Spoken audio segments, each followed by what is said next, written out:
Hey, everybody, welcome to another exciting episode of Secrets to Real Estate Investing. And today we have someone that can definitely help you in new ways take your business to a higher level. You know, one of the hardest things that I've heard lately from my fellow investors is how hard it's gotten to find deals, and direct mail is so costly and sometimes really ineffective. So today with us, we have a gentleman who has a different marketing technique that I'm really excited to share with you. His name is Grant Wise. He's with Real Estate Marketing University. And with that, welcome to the show, Grant. Hey, Holly, thank you so much for having me. I appreciate it very much. Oh, thanks so much for being on the show. I can't wait to hear about your success stories you've had with Facebook marketing. So why don't you tell our listeners a little bit about your background and how you got to where you are now and what your company does. Awesome. Yeah, thanks. So I am a younger guy out of Rogers, Arkansas. Usually tell people it's next to the Walmart home office. That's how most people know. There's several multi-billion-dollar corporations around here, and so definitely a lot of great networking and connecting that can happen where I'm from. But I've been around real estate and development my entire life. Right out of college, failed out of college, year one, so that was a big success. And you got into business. My father owned a construction company, and he ended up falling off a ladder and hurting himself really bad. And I kind of came in and took that business over when I was 18, 19, and it was actually pretty funny. We agreed. I said, Dad, I'll take care of you. I'll do all the work. I'll manage everything, and I'll just pay you 50% of everything I do. And I think I wrote like 2 checks before I was like, that's kind of dumb. I don't think I want to give this guy any more of my money. And so made him an offer to buy the business and did so. And, just had a lot of fun, mainly because I played golf like 5 days a week, and then I would do a construction project on the weekends, and that kind of paid most of my bills. I near the end of golf season got really interested in doing bigger things and started a roofing company. And that like 2 months later, we got this massive hailstorm, which was awesome. And we were able to come on up and roof a ton of houses. Had a lot of fun. And I just went on, kind of kept growing and kept going. But unfortunately, I didn't grow up with a ton. I grew up in a garage, slept on a couch most of my life. Didn't grow up with a lot of financial guidance. Father was alcoholic. Mother had her issues, and I didn't really have a lot of people that steered me in the direction that I needed to go. And I had a few, and they saved me a couple years later. But I started making mistakes. I started doing what my dad did. I drank a ton and started buying a bunch of toys and started mismanaging my money, and just mistake after mistake began to compound. And here I am. I'm 20, or at the time I was 23 years old. I had to file bankruptcy, and it was not fun. In that time, though, I had started a real estate company. I started a real estate brokerage. It was a 100% commission-based business model, and we had a lot of fun with that. We had a really fast growth plan. We were doing a lot of big things. Poured my blood, sweat, and tears into that business, and within about 2 years, the partners that I had brought in to help me kind of fund the business said, we think you're kind of the reason this business isn't growing, at least the way that we think it should. So we would like you to leave. Oh my gosh, what a slap in the face, huh? Yeah. Oh. Yeah. So here I am. I'm 20 at the time, and I'll never forget it. It was August 13th, 2014 when I kind of got the message. And I was faced with a ton of decisions. I had 6 failing companies, I guess, at the time, and I was bankrupt. I said, I can fight this and make these people leave because I technically own, 51% of the business, or I can step away from it. And, I kind of took a couple days, freaked out, and, ultimately made what was the right decision. I realized in that time that I was the youngest person in the company by almost 3 times my age. Nobody knew, or nobody thought that I knew what I was talking about. Nobody respected anything I had to say. Nobody was embracing any of this social media talk, is what they used to call it, that I was really bringing to the table. And, I said, I'm going to step away. And I always remember one of Eric Thomas's good quotes. He said, you got to go where you are appreciated, not where you're tolerated. And I kind of made that decision and launched a new company September of 2014. and literally had $25 to my name, put out some Facebook ads with my new business, and made $1,000. And within about 6 months, I built it back up to a 6-figure company. And the next year we grew 1,900%. Built a big business next year, and then this year we've almost tripled in size as well. And I just set out to, kind of do what I'd been trying to teach people to do all along, which was grow their businesses through Facebook, through social media. And I had some amazing clients that came into my life early when I kind of got started and did the work. We were able to, I got my start in the agent space, in the residential space, not necessarily on the investing side. But the first agent I worked with, she sold 19 houses the first 90 days that she was implementing my strategies. She sold 48 homes her first year, pocketed almost $150,000 in income. And wow. It's just story after story after story flying in. So, my story is one of a lot of failure, a lot of education. I didn't get a college education. I got a life education, and it might have been just a little bit more expensive, but I've learned a lot to date. And, I think it's almost 7 months ago now, everybody started seeing the success that we were having in the real estate on the residential side. And I kept getting asked by investors, can you generate motivated sellers? Can you generate motivated sellers? And I said no for a long time because I was very focused. I learned from my mistakes and starting multiple companies and doing multiple things, that focus is one of your greatest assets in business. And I didn't really want to do anything else, but finally created the space, created freedom, structured my business in a way that would allow me to shift a little bit of my focus into the investing space. And we began our research and development and started generating motivated sellers for, around $8 to $12 a lead. And, began helping people close more deals and generate more leads. So definitely having a lot of fun in the investing space. That is awesome. Well, it's interesting you're telling us $8 to $12 per lead, because I've heard that in the Google AdWords space, it is much higher. Have you ever looked at that and compared?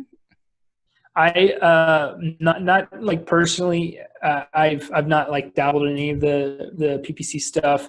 I've talked to investor after investor that is tired of paying $100 to $150 a lead.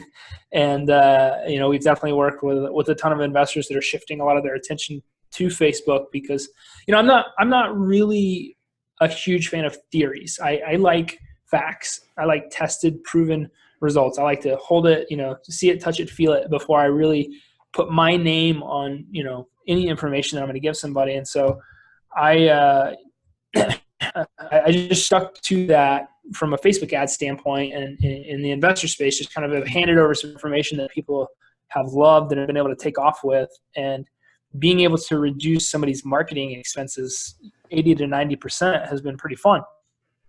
I would bet yes, you would be everybody's favorite man, huh? I got some haters, which is fine, but I do have a lot of good attention, and we're definitely having a lot of fun providing results. That's all I care about is providing results to people. So what kind of deals have come from the Facebook ads? Our focus is, from a lead generation standpoint, is motivated sellers, and a lot of that comes from any situation. It could come from probate, divorce, could come from pre-bankruptcy, for foreclosure. If you look at the general needs of wholesale, or if you got wholesale in mind, we've kind of attacked those different parts of the industries. And so if we're looking at deals, a recent deal, I've never wholesaled a deal in my entire life, but I did it to prove that what we taught works. And so we were able to generate a lead for less than $100 on one of our house fire campaigns, is what we call it. And that was mother was going into a nursing home and needed to sell the house before she kind of got moved into the nursing home. And so that was a deal that we've gotten done.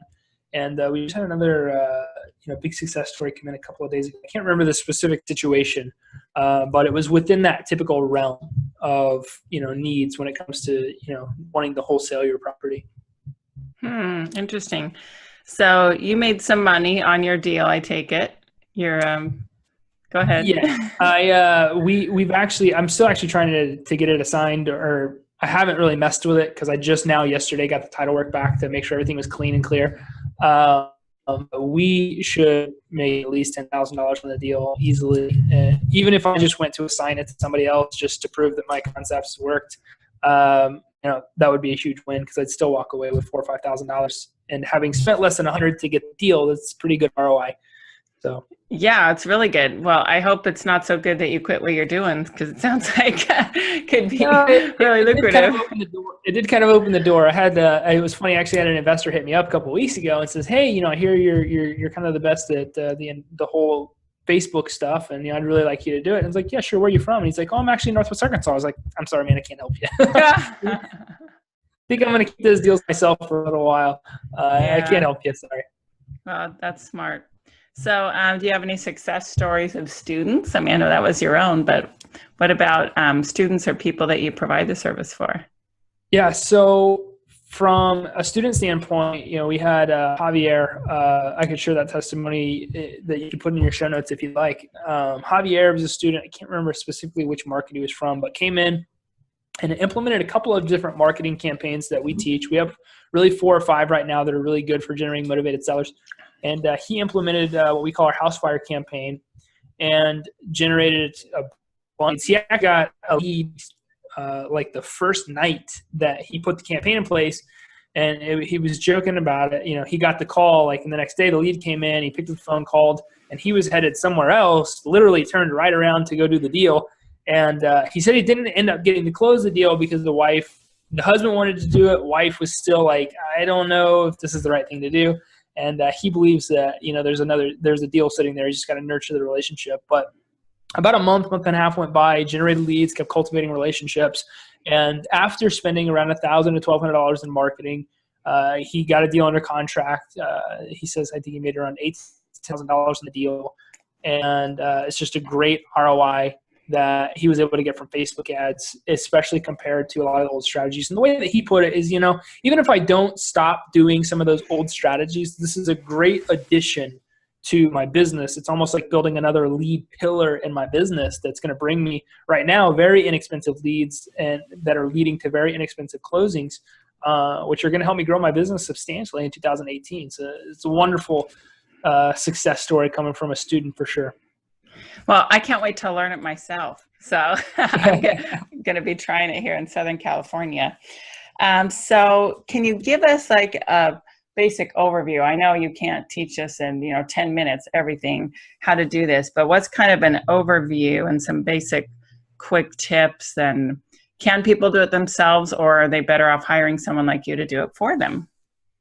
Yeah, for sure. And so I think it's very simple. Of course, anything that I know how to do, I think is pretty easy. I think most people probably share that mentality. But the things you've got to understand before you jump into, I think, any marketing situation is who your customer is and who your customer isn't. And you've got to understand their psychology before you really start putting a bunch of messaging out to them. And so first thing that we try and teach people is consumers' levels of awareness. There's 3 levels of awareness that people have around selling their home. You've got your first style of prospect that is what we call unaware. And clients typically unaware, obviously, of his, her desired need for the real estate process. And obviously, we don't typically spend a lot of time nor money nor whatever marketing to these people. And you see that some people do, right, when they're sending junk mail and they're sending these types of things out to prospects that may not necessarily need a lot of the information they're trying to provide, and you see that that doesn't work. And then you've got clients that are home aware, as we call it. And somebody that is home aware basically has had some type of life event that has taken place that has created this necessity for them to get out of their property, and then sometimes quick. And we talk about probate leads, parents pass away. We talk about divorce. We talk about job loss. We talk about, there's all kinds of pre-foreclosure, bankruptcy, these all types of situations that could come about for somebody that needs to sell their home. And that's kind of how that client moves into that home aware phase. And when that happens, what happens? People typically start talking, I got to sell the house, or they start searching, how do I sell my house? Or those types of things start taking place. And what's creepy and good about Facebook is that, in most 100% of the time, they're listening to your conversations. When your microphone settings are on your phone, you agree that Facebook can listen to what it is that you're saying. And when you go out there and you do your Google searches, Facebook is buying that data. They're attached to those websites. They're paying attention to what it is that you're doing and the actions you're taking so that they can make sure their attention gets drive your way. And so when that starts happening, you get that's where a lot of our marketing becomes effective. And if you are marketing anything, I think a huge mistake that people make is marketing themselves in that level of awareness. And that is 100% not what you should ever do, because the reality is that most of those prospects don't care about you, who you are, what you do. What they care about is the end result, which is selling their house. And right. you see good copywriting come into play when I buy a house fast, pay cash, close quick, all these different types of things. They care about that end result. And that's what really a lot of people start searching for. And so when you look at some of the marketing that I'll get into in a second, we try and craft a lot of our initial offerings to those things, which is where, things like our qualification campaign came about and our house fire campaign came about, is reaching out to that initial interest that people have. And then you got clients that come into the third level of awareness, which is what we call home plus you aware. They're aware of their desired need for the real estate process, for a real estate investor's that process, and they're aware that you can help them. And so that's where you really become relevant is, once somebody has decided, to give you their name, their email, their phone number, whatever, you get to begin building a relationship with those people. You get to begin calling, texting, emailing, sending them the videos, hitting them up on social media, remarketing to them in certain ways. And that's where a lot of social proof, a lot of knowledge, a lot of passion really comes into play when it comes to marketing and remarketing to people that might be wanting to buy a house. And so we talk about those things because I think it's very important for you to understand. If you're ever going to go out and try and market on Facebook and then do it and say it doesn't work, it might not be that it didn't work. It just didn't work the way that you did it. And that's really what we've learned over the last 7 to 8 months is it's really just a style in which most people have gone out and tried to market on Facebook with a total lack of caring for the true nature of that process. And so when you look at that and you factor those things in, it makes marketing a little simpler when it comes to Facebook ads. It's really 3 simple phases. You've got traffic, attention, which is Facebook in this instance. So understanding how to use Facebook, understanding how to target market on Facebook, those types of things. And then you've got your funnel, right? Your landing pages. So it's understanding what to put in front of people to get them to want to exchange their information with you. And then you got your third phase of this, which is just your follow-up, which is where all the money's made. Building attention, building media, and really understanding how to monetize that on the back end is really important. And so that's really kind of like very short of how, to market on Facebook. If you'd like, I'm more than happy to share some simple strategies that you guys can take from this podcast and go try and implement in your business to generate those motivated seller leads. Yeah, definitely. Go ahead. And when you do that, I have 2 questions from things you said that other people might have burning questions too. When you talk about targeting on Facebook, I'm aware because I have run Facebook ads for myself as a realtor, but never for motivated sellers. Why don't you speak a little bit about what you can target? Like, okay, am I targeting, men ages 50 to 70 years old? Or for people that aren't aware of this, maybe you can speak to how much deeper it can get, as well as what is the house fire thing you keep talking about? Awesome. Yes. I'll talk about targeting a little bit, and then I'll explain some of those marketing campaigns you guys can use. So from a targeting standpoint, it does get really, really deep. Like if you just typed in the word residential in the targeting section, it's going to populate a ton of residential real estate terms. If you type in divorce, you type in probate, you type in bankruptcy, you type in foreclosure, it's going to start populating a lot of those terms. And when you type in life events, it's actually going to start populating some of those key terms that might come up when you're looking at targeting motivated sellers, bankruptcy, pre-foreclosure, all of those different types of life events that could happen. As well, you can upload tax data and market to that. You can pull a lot of data as far as equity reports and those different types of things and market to people based on the equities they have in their home. You can market to people based on where they are actually located. You know, Holly, if we would have had a little time before this, I probably could have set up an advertisement and put it right where you're sitting right now. And if you would have scrolled Facebook, you would have seen it. A lot of the strategies for targeting motivated sellers, you know, if you're going to send some mail, some junk mail, don't do that.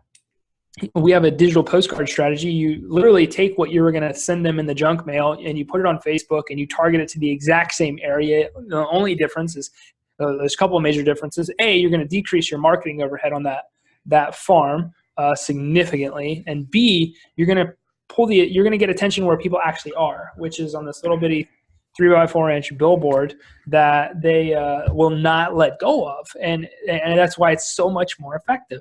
So from a targeting standpoint, you can get so laser focused on who it is you want to market to, what situation they're going through, where they're located. All of that stuff can be factors when you are marketing to generate those motivated seller leads, and they should. You should put a ton of emphasis on who exactly it is that you're marketing to. You've got to understand who your customer is if you want to have any success at all with Facebook advertising.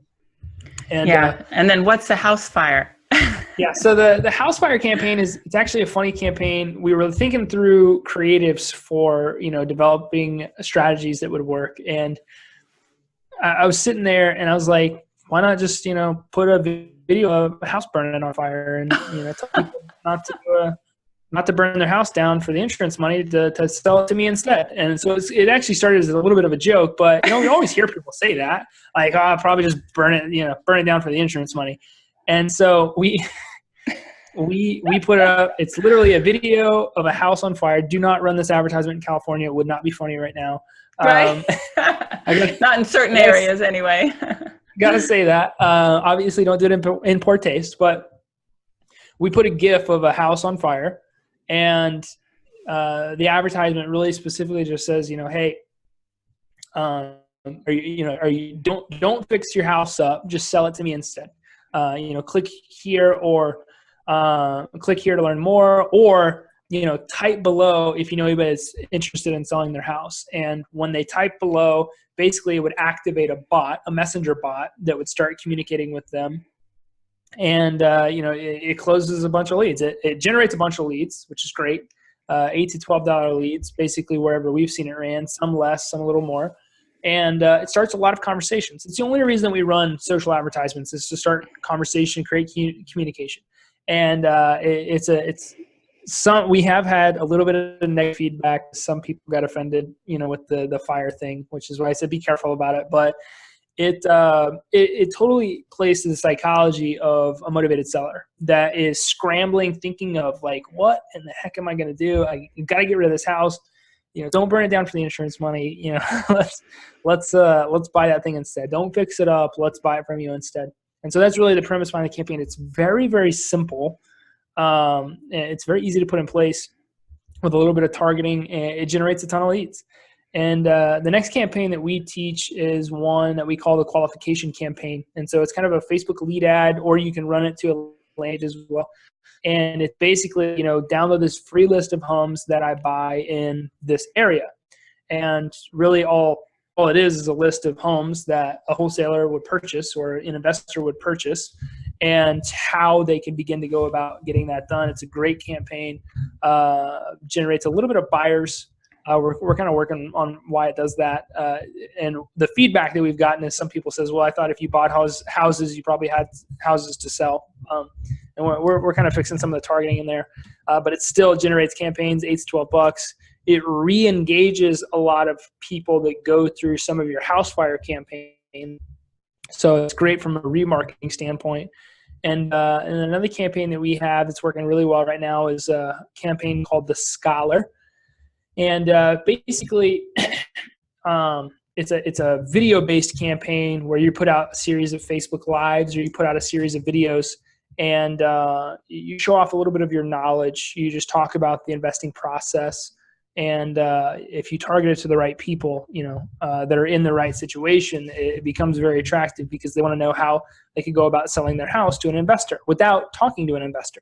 A lot of people from a social selling standpoint right now, they want to make their own decisions. They don't want to be sold to. They don't want to be marketed to, and or not marketed to, but they don't want to be hard sold. They want to be forced. They want to be able to make their own decisions. So when you put out opportunities, when you put out information about what you buy, when you put out information about the process, you very naturally allow people to sell themselves in your marketing and in your remarketing.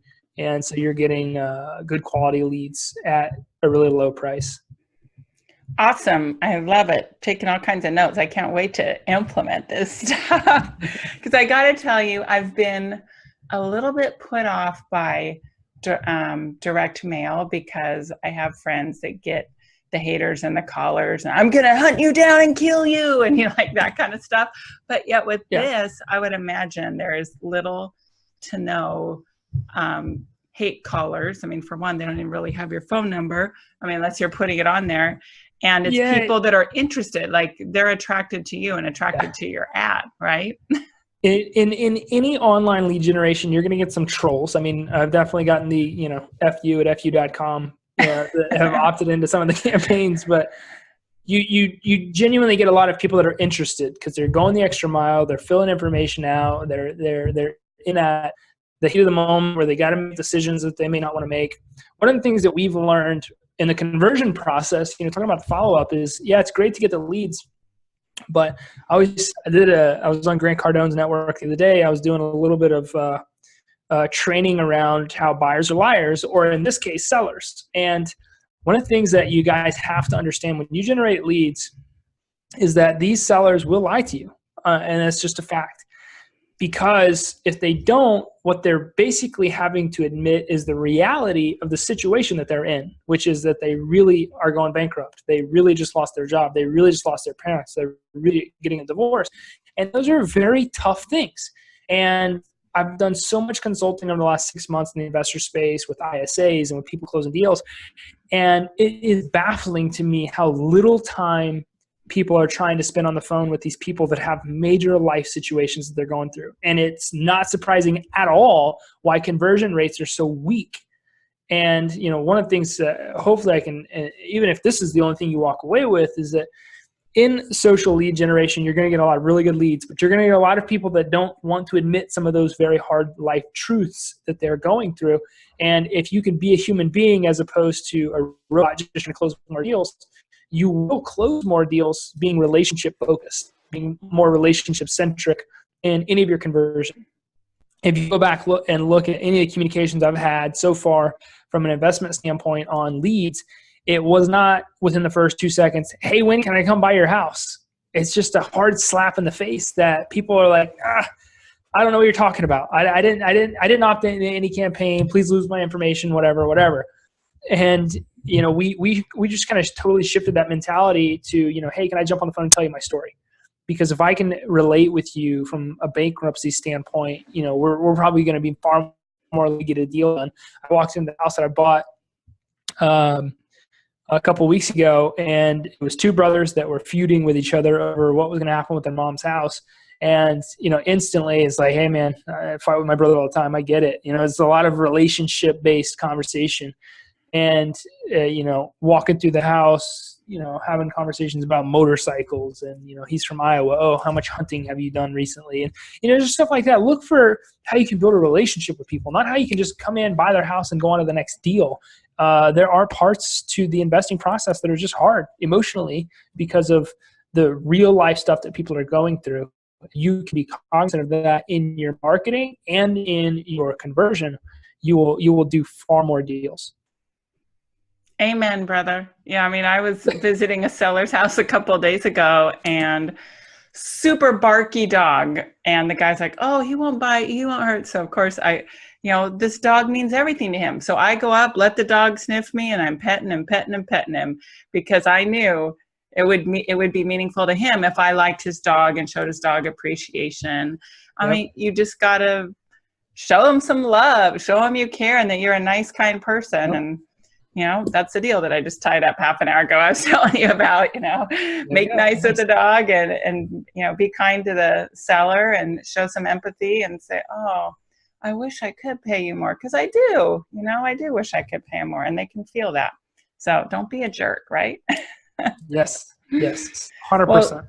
this has been so exciting and enlightening, and I can't wait to implement it. And maybe we'll have to do another future show, and I can share all my success stories that I've had with your Yeah, that'd be great. strategies. I'm That'd be great. excited. That would absolutely So, be great. well, listeners, Grant has generously given permission for me to give away his 209-point marketing plan for getting Facebook leads. If I said that, did I say that right? Facebook Yeah. leads. Okay. So we're going to give that away. So you guys can go get that and download that at hardhatholly.com/88. And because this is show number 88, I think it's a lucky number. Infinite wealth. That's what the Chinese would say. There we go. There we go. And you guys can also get it by texting hard hat, all one word, take that space out, hard hat, to the number 38470. So that's 38470. You're going to text hard hat to 38470, and then you can also get the download there too. Now, Grant, I know people are dying to know how they can learn more from you and or hire you to help them get these great leads. So tell people how they can learn more about you and from you. Yeah, 100%. Hey, guys, connect with me on my personal website. It's likegrantwise.com, LIKE grantwise.com. That's how you can connect with me personally. You can find more. You can find out more about how you can learn how to implement some of these strategies, or how we can actually, do some of the hard part for you. And then as well, I'd love to give you guys a lot of our best campaigns for free. So if you go to investing.thebestads.com, you can download a lot of our best ads that we teach to investors, and you can go through some free training that we put together to help you understand how everything works and how it all pieces together. And you'll absolutely learn that marketing guide, just how to jumble all those pieces together, how to develop a market strategy, which campaigns would best suit your business, all those types of things. Those questions are answered there. So hope you guys enjoy that for sure. And then do you also have a podcast? I actually do, yes. So we have the Real Estate University podcast, and definitely invite you guys to look that up on iTunes, Google Play, leave a review, and as well, you can get to it from my website. So 100%, you go to likegrantwise.com, you can access everything. Cool. Well, you are just a wealth of knowledge and experience, and what a great, I'm going to call you a trampoline that people could spring off and make lots of money from learning from you. Well, thank you so much for your time. Do you have any kind of parting words of advice or encouragement that you would like to offer? Yeah, I always tell people knowledge is not power. Applied knowledge is power. So, if you guys sat here and you listen to what I said today, take action with it. One of the things that I'm all about is swimming upstream like most entrepreneurs and doing the opposite. And so I would encourage you to not listen to this podcast and go back and do what every other real estate investor is doing right now, which is sending yellow letters and cold calling and door knocking and bandit signs and junk mail. Stand out, be different, be heard, because you do not want to walk into a seller's house being one of 100 yellow letters they're holding in their hand. Use some of the most modern strategies that exist today to grow your business, stand out. You'll do more deals, your cost per deal will go way down, and you'll be able to grow your business faster, especially as we scale in this new year and beyond. So if anything, take action and use it for sure. I love it. Thank you. Couldn't be said better. So listeners, get out there, take some action. Don't be afraid. Get the help from Grant. Go to his website, and just, you have no excuses now. I mean, he's already shown you the way and making money even himself, and he's not even a real estate investor. So go do it. With that, thanks. And you guys go make it a great day. Hey there, thanks for watching the video. Make sure you like it and click subscribe to get notified of more videos. And you can go to hardhatholly.com for a free download on secrets to finding great deals.